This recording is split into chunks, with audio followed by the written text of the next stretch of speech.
सुनाई नहीं देगा। दिखा लीजिए।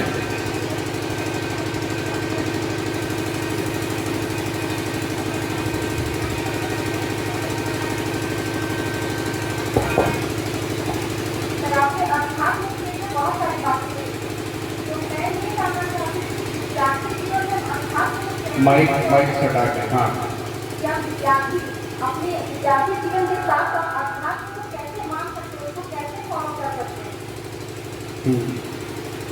एक बार फिर से इस पुत्री के लिए जो है करतल ध्वनि से इसका स्वागत करिए। ये आज की युवा स्टूडेंट्स यूथ, और आज के आप अपने स्थान पर बैठ जाइए। आज के युवा पूछते हैं, मैं तो विज्ञान का विद्यार्थी रहा हूं और भौतिकी संकाय का विद्यार्थी था, अभी भी हूं। विज्ञान में 3 शब्द बहुत महत्वपूर्ण होते हैं: हाउ, व्हेन एंड व्हाई। कब, कैसे और क्यों, या यूं कहें क्यों, कब, कैसे। इस पुत्री का प्रश्न है कि विद्यार्थी के जीवन में हम आध्यात्म को कैसे फॉलो कर सकते हैं। एक स्टूडेंट के लिए आज के टाइम में इतना ज़्यादा प्रेशर होता है एग्जाम्स का, सिलेबस का, बच्चे के वजन से ज़्यादा उसका बस्ता हो गया है। छोटी छोटी उम्र में बच्चों के बड़े बड़े चश्मे लग रहे हैं। पहले इसका प्रश्न का उत्तर दे देता हूँ, उसके बाद किसी संदर्भ में और भी कुछ व्याख्यान मस्तिष्क में उद्धृत हुए हैं, मैं उनको भी आगे कहूँगा। एक विद्यार्थी और एक योगी के जीवन में कोई भी अंतर नहीं होता है। ये आज के जमाने में जो हम भी सोशल मीडिया से देख रहे हैं, उसमें कई जगह ये भ्रांति दिखाई जाती है कि एक लड़का है जो बहुत शराब पीता है, अत्यधिक मांसाहार करता है, बिना नॉनवेज के रह नहीं सकता है, बहुत बड़े घर का, बड़ी बड़ी गाड़ियों पर चढ़ने घूमने वाला, और हर तरह की चारित्रिक दोष है जिनको शास्त्रों में बताया गया है। हेरोइन, चरस, गांजा, कोकीन, पता नहीं क्या क्या है। थोड़ा साउंड पर ध्यान रखिएगा। और वह लड़का हर प्रकार का नशा करता है, उसमें हर प्रकार के चारित्रिक दोष हैं, जैसा कि आजकल के फिल्मों में दिखाया जाता है। And a part of that he gets the best position in his institution. उसके बावजूद वो यूनिवर्सिटी का टॉपर बनता है, ऐसा फिल्मों में दिखाया जाता है। सत्यता इससे कहीं दूर है। There is a difference between real life and real life. Reel की जिंदगी और रियल जिंदगी में बहुत अंतर है। ऐसा कदापि नहीं हो सकता। वेदों में लिखा है, ये सभी माता पिता अभिभावक को सुनने योग्य बात है। सुखार्थिनों को तो विद्या, अरे सुख भोगने वाले को कभी विद्या प्राप्त होगी? जैसे साधक अध्यात्म को, अध्यात्म मतलब अध्ययन आत्मा, अपनी आत्मा का तो अध्ययन ही आध्यात्म है। बुद्ध संसार के सभी महागुरुओं से मिले और ईश्वरवाद के प्रति उनकी विशेष जिज्ञासा थी। परंतु उन्हें किसी ने सही उत्तर नहीं दिया। इसीलिए बुद्ध ने किसी को अपना गुरु ही नहीं माना।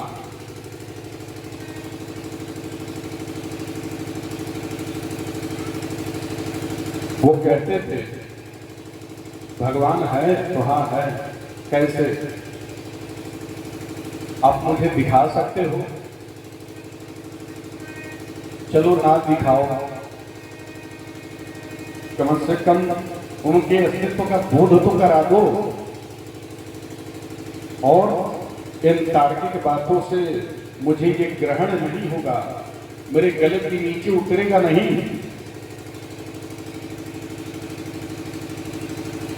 कभी कभी तर्क जो कहता है सत्यता उससे परे होती है। ये संसार यूनिटरी मेथड से नहीं चलता। एक सवाल आता था यूनिटरी मेथड का, एक एक नियम हिंदी में कहते हैं कि यदि 1 रुपए में 2 चॉकलेट मिल रहे हैं तो 3 रुपए में कितना मिलेगा? 6। लेकिन इसी को रियल लाइफ से प्रश्न को सजेस्ट कर दिया जाता था, यदि 1 घंटे में 2 कपड़े सूख रहे हैं तो 3 घंटे में कितने कपड़े सूखेंगे? ये प्रश्न ही निराधार है। कपड़ा 6 हो या 100 हो, अगर एक साथ डाल दे और अगर 1 घंटे में 1 कपड़ा सूख रहा है तो 1 घंटे में सारे कपड़े सूख जाएंगे। तो तर्क क्या कह रहा है? तर्क कहता है कि 6 कपड़े, लेकिन वास्तविकता क्या है? 3 घंटे में 6 कपड़े नहीं सूखेंगे, एक ही घंटे में 6 कपड़े, 6 क्या 600 सूख जाएंगे। ये वस्तु स्थिति पर निर्भर करता है। आज के समय में जितने भी बच्चे पढ़ते हैं, आप सभी योगी के समान जीवन जिए, ब्रह्मचर्य का पालन करें, अपने इष्ट का ध्यान करें।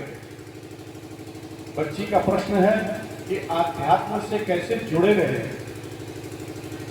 प्रातः काल उठे रघुनाथ,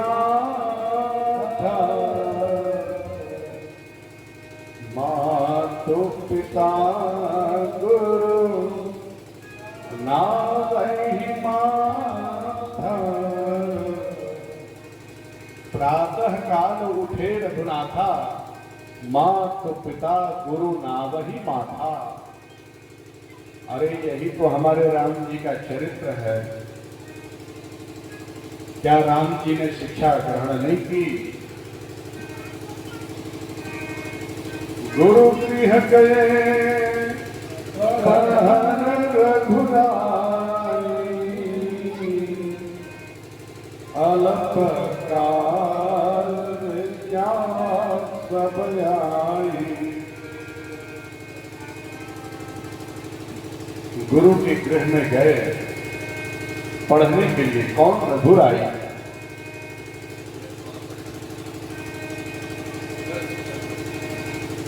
हाँ बैठे, कितना देर खड़े रहेंगे?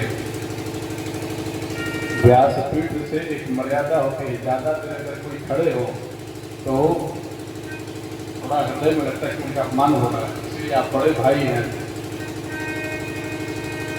तो राम के चरित्र से सीखिए कि जीवन में, विद्यार्थी जीवन में आध्यात्म कैसे रखना है। आध्यात्म का मतलब अपनी आत्मा को जान लेना, आप स्वयं को प्रसन्न कर ले, यही सबसे बड़ी साधना है। मैं स्वयं को जान लूं, यही सबसे बड़ा तप है। को हम एक साधक जिसके मन में जिज्ञासा होती है, ये तत्व की बात है, वेदांत की बात है, दर्शन की बात है, उपनिषदों की बात है।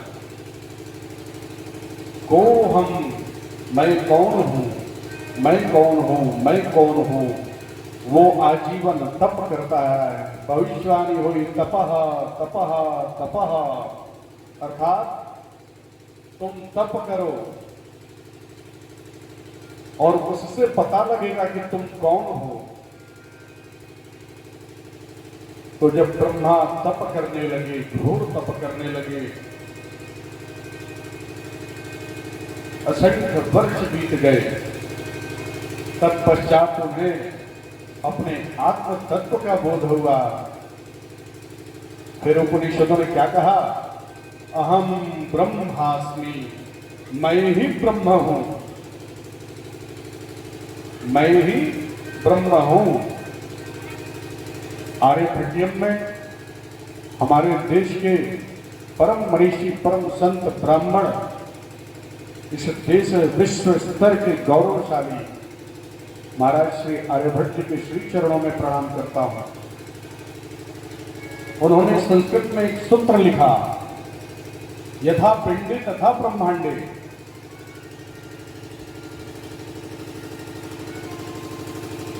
ये जो पिंड है, ये जो शरीर है, इस शरीर की जैसी संरचना है, इस ब्रह्मांड की संरचना भी बिल्कुल वैसी ही है। बड़े साधारण तर्क से समझा रहा हूं। एक गाय के पेट से कछुआ निकलता है क्या? जब गाय गर्भवती होती है तो गाय का जब प्रसव होता है तो अपने ही समान गुण रूप को रखते हुए एक नई जीव को उत्पन्न करती है। और वो कैसा होता है? बिल्कुल अपने मां के जैसा। ब्रह्म कैसा है? ब्रह्म कैसा दिखता है? वेदों में इसकी चर्चा है। सहस्रशेरेखः परखः सहस्राक्षः सहस्रपात् भूमिकुं सर्वतो स्पृत्वा तिष्ठदशांगुलं मा। सहस्रशीर्षः पुरुषः, उस ब्रह्म को वेद में क्या उपमा दी गई? पुरुष, परम पुरुष। हम सबों को किसने बनाया? ब्रह्म ने। हमारी उत्पत्ति कहां से हुई? ब्रह्म से। तो ब्रह्म कैसा दिखता है? हमारे ही जैसा तो दिखता होगा। महावैश्वानरो प्रेता जायते नरः। शुक्ल यजुर्वेद के चतुर्थ अध्याय का श्लोक है। वह प्रेत कैसा है? नर जैसा। तो ब्रह्म की अभिव्यक्ति बिल्कुल वैसी ही है जैसे हम हैं ब्रह्म के, लेकिन अंग्रेजी में तो वो एडवांस्ड वर्जन, कंप्लीटली एडवांस्ड। ऐसे एडवांस्ड है कि हम उस तक पहुंच नहीं पाते। लेकिन किसी ने कल्पना की क्या? सहस्रशीर्षः, उस परम ब्रह्म के हजारों शीर्ष हैं। पुरुषः सहस्राक्षः, अक्ष यानी आंखें, हजारों आंख हैं। सहस्रपाद, हजारों पैर हैं। यद्यपि ब्रह्म इससे भी विशाल है, लेकिन जिसने जो कल्पना करी वो लिख दिया। वेदों के श्लोक में उपनिषदों से लिए गए। तो जिसने दर्शन के द्वारा, तत्व बोध के द्वारा जिसकी जैसी कल्पना रही, उसने ब्रह्म की अभिव्यक्ति को लिखा, अनुभव किया और अपने अनुभव को अन्य लोगों से साझा भी किया। तो भगवान कैसे हैं? जैसे हम दिखते हैं। इसीलिए हमारे ठाकुर जी मनुष्य के रूप में, लेकिन हर कोई तत्व के द्वारा उस ब्रह्म को नहीं पहुंच पाएगा। इसीलिए हमारे मनुष्यों ने उनको मूर्त रूप दिया और तभी से मूर्ति बनाने की, एक प्रतिमा बनाने का चलन हमारी प्रथा में आ गया। क्योंकि हर किसी की कल्पना उतनी नहीं थी। तो कोई राम का धन पा गया,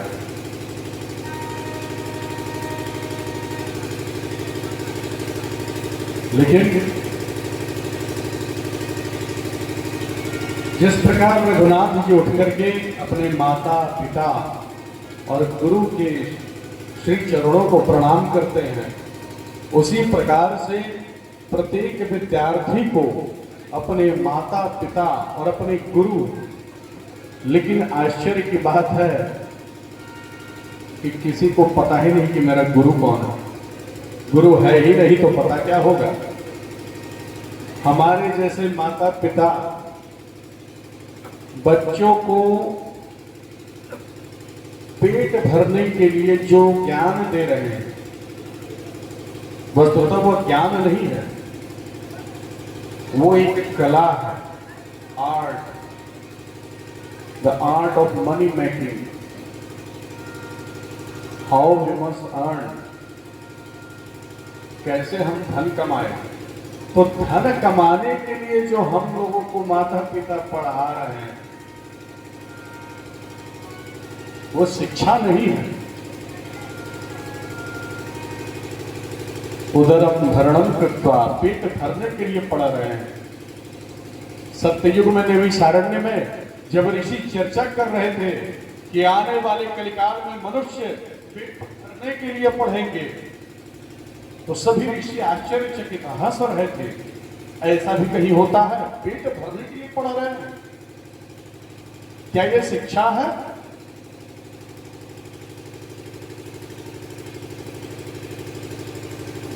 बड़े बड़े जगह जाकर के फेसबुक, इंस्टा और तरह तरह के सोशल साइट्स पे अपडेट करते हैं कि हम आज फलाने विदेश में है, फलाने विदेश में है। तो क्या है भाई, तो इस कंपनी में जॉब लग गई, समाज में भी बड़ा सम्मान हो रहा है। अरे हम कहाँ जा रहे हैं? परम पूज्य पूरी पीठाधीश्वर जगत गुरु शंकराचार्य स्वामी निश्चलानंद जी महाराज कहते हैं, एक बार उनके श्री चरणों को प्रणाम करते हुए हम सभी जयकार उद्घोष करेंगे। प्रेम से बोलिए श्री शंकराचार्य भगवान की जय, श्री निश्चलानंद स्वामी जी महाराज की जय, धर्म सम्राट करपात्री स्वामी जी महाराज की जय।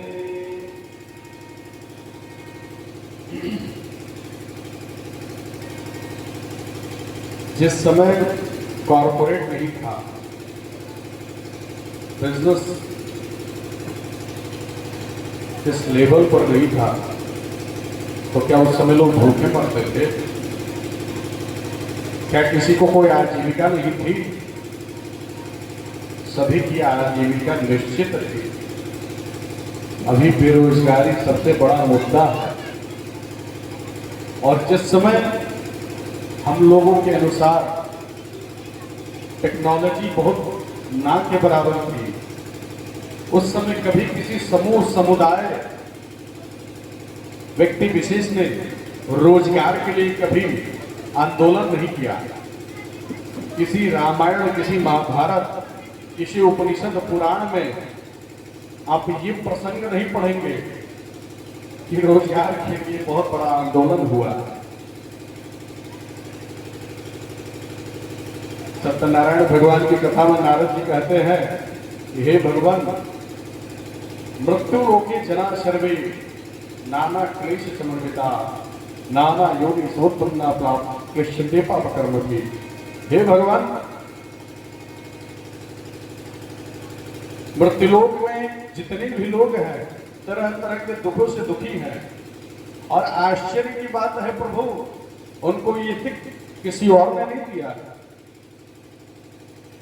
वो स्वयं के कर्मों के कारण ही दुख पा रहे हैं, लेकिन वो जो कर्म कर रहे हैं आज, उनको इतना तक ज्ञान नहीं है कि आज मैं जिस कर्म को कर रहा हूं, आने वाले कुछ दिनों, वर्षों में वही कर्म मेरी दुर्गति कराएगा। लेकिन ये अभिमानी मनुष्य किसी की सुनता कहाँ। आज के ऐसे सामर्थ्यवान लोग हैं कि भगवान को भी चैलेंज करते हैं।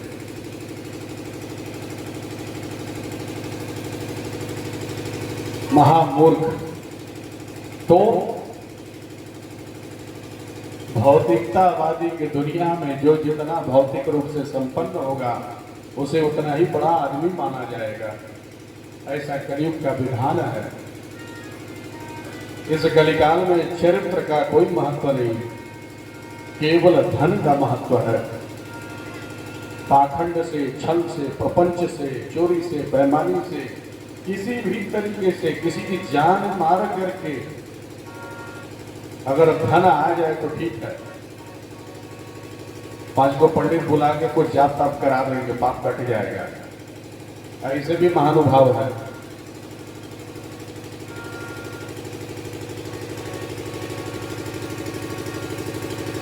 एक विद्यार्थी का जीवन एक योगी के जीवन के समतुल्य होता है। एक योगी और विद्यार्थी के जीवन में कोई भी भेद नहीं होता। जैसे एक योगी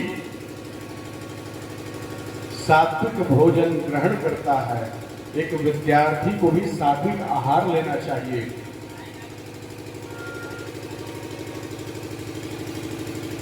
प्राणायाम करना चाहिए शरीर को स्वस्थ रखने के लिए। A healthy mind resides in a healthy body.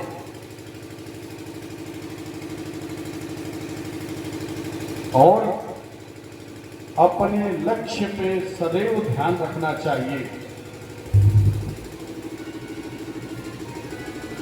Mahabharat का एक प्रसंग है।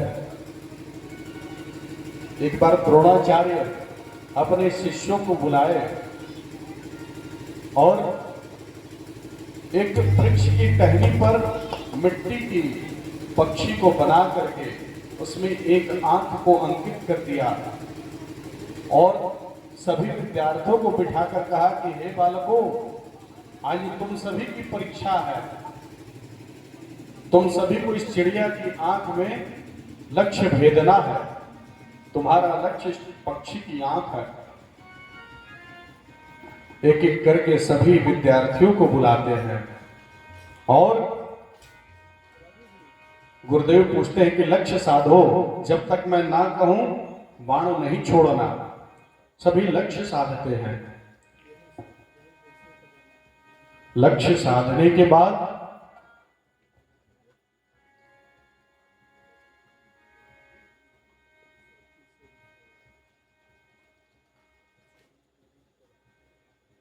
पूछे, बोलो पार्थ में क्या दिख रहा है?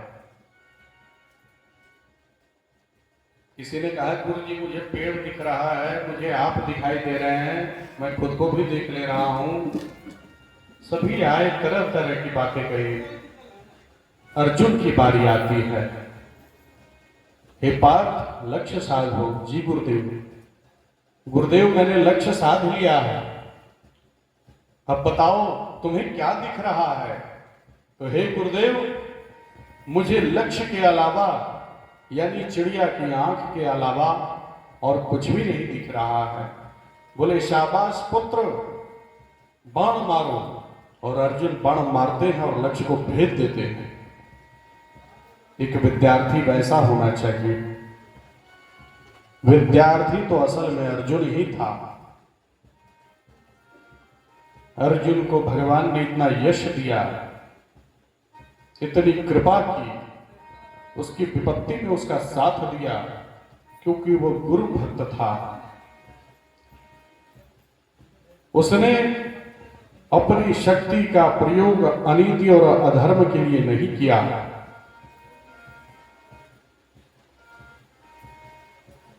बेटा ऐसा प्रश्न पूछी हो कि एक एक शब्द पे एक एक सिद्धांत निकल रहा है। बहुत बहुत धन्यवाद आपको। आध्यात्म संवाद है। राम की कथा तो सर्वविदित है, सर्वव्याप्त है। जब तक कोई पूछेगा नहीं, बताने वाला बताए नहीं। श्रद्धावान लभते ज्ञानम, जिसे जानने की श्रद्धा हो, ज्ञान उसी को प्राप्त होता है। अपनी शक्ति का, सिद्धांत का, ये दो शब्द जो है आज की वर्तमान परिप्रेक्ष्य में दृष्टांत है, शक्ति और सिद्धांत। शक्ति अस्थिर है, सिद्धांत स्थिर होता है। अभी कोई इस राज्य का मुख्यमंत्री है, बहुत पावर है उसके पास, इस राज्य में लगभग जो चाह ले वो कर ले, क्योंकि भगवान ने उसे वो शक्ति प्रदान की है। लेकिन क्या ये शक्ति स्थिर है? एक समय आएगा कि एक दरोगा भी उसकी बात मानने से इनकार कर सकता है। वो जगत जननी परांबा महाशक्ति, जिसका एक एक अंश पा करके गधे भी पहलवान हो जाते हैं, उस जगत जननी का आशीर्वाद मानकर यदि आपको कोई पद प्राप्त होता है, कोई शक्ति प्राप्त होती है, कोई बल प्राप्त होता है, कदापि उसका दुरुपयोग ना करें, अर्थात अनीति और अधर्म के साथ ना जाए, अन्यथा वही शक्ति उस व्यक्ति का नाश कर देती है।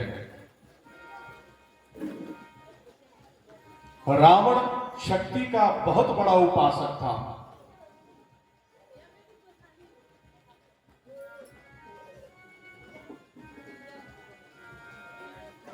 अपने जीवन में सबसे पहले एक विद्यार्थी को माता पिता की भक्ति और तत्पश्चात गुरु की भक्ति करनी चाहिए।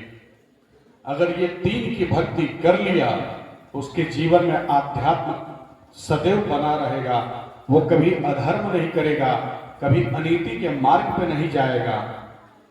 आज हम कैसे समाज की कल्पना कर रहे हैं? बहुत सारा धन कमा लिए तो एक सदाचारी ब्राह्मण को भी डांटने लगते हैं लोग। पंडित जी, बुझाता जुझाता नहीं है, ऐसे होता है। कितने लोग कहते हैं पंडित इधर आओ, क्यों? क्योंकि भाई बैंक बैलेंस है 10, 20, 50 करोड़ या 1000।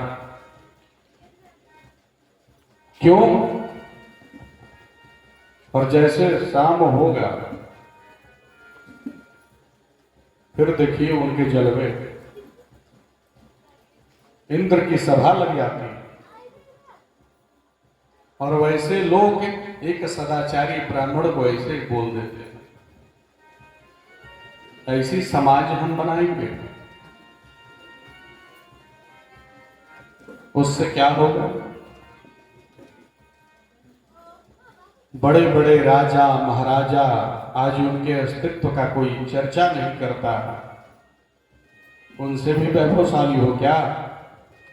अरे पहले के राजा ऐसे सामर्थ्यवान होते थे कि कहते थे कि हे ब्राह्मण देवता, आप मुंह खोल के मांगिए, आप जो मांगेंगे मैं वो दूंगा। इस संसार में अभी किसी की भी वो सामर्थ्य नहीं है कि एक ब्राह्मण को मुंह मांगा चीज दे पाएगा। वो खुद ही गरीब है। इसीलिए जगत गुरु शंकराचार्य ने कहा, उनका सोशल साइट्स पे भी देखे होंगे आप लोग, यह दिख भी जाएगा कि दरिद्रता के 2 लक्षण शास्त्रों पुराणों वर्णों में बताए गए हैं। आने वाले समय में अर्थहीन संसार हो जाएगा,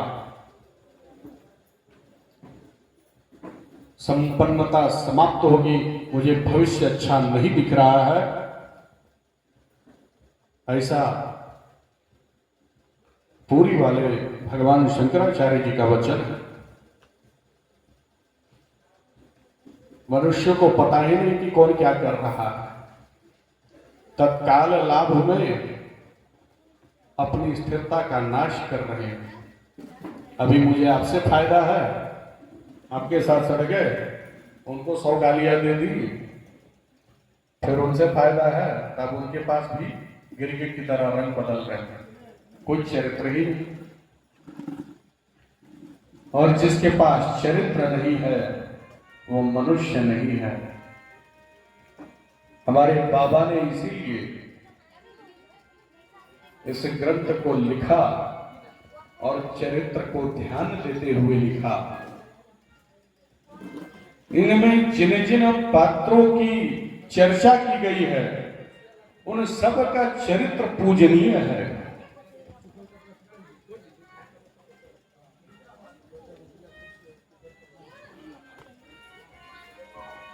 इनमें केवल राम जी का ही चरित्र नहीं, मां सीता का भी चरित्र परम पवित्र है।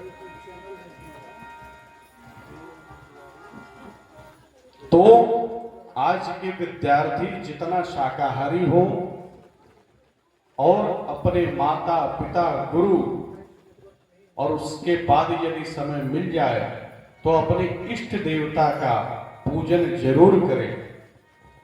और एक योगी जैसे एकांत में तपस्या करता है, आज के विद्यार्थी वैसे ही तपस्वी होने चाहिए।